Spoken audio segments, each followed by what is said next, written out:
తాడవేలో journalist Srikanth రెడ్డిపై దాడి చేసిన కాంగ్రెస్ నాయకులను పార్టీ నుంచి వెంటనే సస్పెండ్ చేయడంతో పాటు వారిపై క్రిమినల్ కేసులు నమోదు చేయాలని భూపాలపల్లి జిల్లా రేగొండ మండల జర్నలిస్టులు ప్రభుత్వాన్ని డిమాండ్ చేశారు.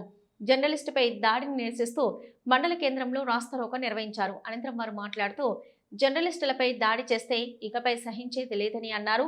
వారిపై కఠిన చర్యలు తీసుకునేంత వరకు జర్నలిస్టులంతా పోరాటం కొనసాగుతుందని తెలిపారు. ఈ ధర్నాలో మండల జర్నలిస్టు పాల్గొన్నారు. రిపోర్టర్పై దాడి చేయడం ఏమైనా చర్య? ఒక రిపోర్టర్ అన్ని రకాలుగా సమస్యలను వెలికితీసే ఎలాంటి జీతాలు లేకుండా పనిచేస్తున్నాం. మా జర్నలిస్టులందరికీ ప్రభుత్వం న్యాయం చేయాలి. లేని పక్షంలో మేము అందరం రానున్న రోజుల్లో ఈ దాడులకు నిరసనగా పోరాటాలు చేస్తాం.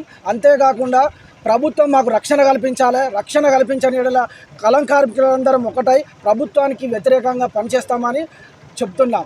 ఇంతేకాకుండా ఆంధ్రజ్యోతి రిపోర్టర్పై దాడి చేసిన కాంగ్రెస్ నాయకులను వెంటనే అరెస్ట్ చేయాలి. వారికి పార్టీ నుండి సస్పెండ్ చేయాలి. సస్పెండ్ చేసేంత వరకు మేము పోరాటాలు చేస్తూనే ఉంటాం. తాడోయి మండలంలో ఆంధ్రజ్యోతి రిపోర్టర్ శ్రీకాంత్ రెడ్డి ఆయన విధి నిర్వహణలో భాగంగా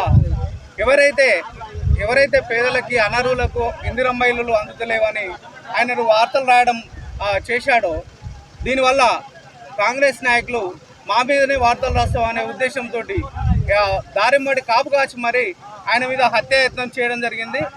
దీన్ని ఖండిస్తూ సమాజాన్ని బాగు చేసే క్రమంలో ఎన్నో సమస్యలను వెలికితీస్తూ వ్యయ ప్రయాసాల కోర్చి ఎలాంటి జీతాలు లేకుండా కష్టపడి పనిచేసే విలేకరులపై ఇలాంటి దాడులు చేయడం అనేది సబబు కాదని ఖండిస్తూ రేగొండ మండల రిపోర్టర్లందరము, రేగొండ మండలంలోని విలేకరులందరము ఈరోజు మద్దతుగా ఆ జర్నలిస్ట్ శ్రీకాంత్ రెడ్డికి మద్దతుగా ఈరోజు మేము ధర్నా చేయడం జరిగింది. నిరసన కార్యక్రమం చేపట్టడం జరిగింది. తప్పకుండా మంత్రి సీతక్క గారు అక్కడ కాంగ్రెస్ నాయకులు ఎవరైతే దాడి చేసినో వాళ్ళని పార్టీ నుండి సస్పెండ్ చేయడంతో పాటుగా అతని మీద ఖచ్చితంగా ఆ కార్యకర్తల మీద హత్యాయత్నం కేసు నమోదు చేసి వాళ్ళని జైలు శిక్ష అనుభవించేలా ప్రభుత్వం కృషి చేయాలని మేము డిమాండ్ చేస్తున్నాం. అదేవిధంగా జర్నలిస్టు శ్రీకాంత్ రెడ్డికి మద్దతుగా జిల్లా వ్యాప్తంగా కూడా ఈ కార్యక్రమాలు చేపట్టడం జరుగుతుంది.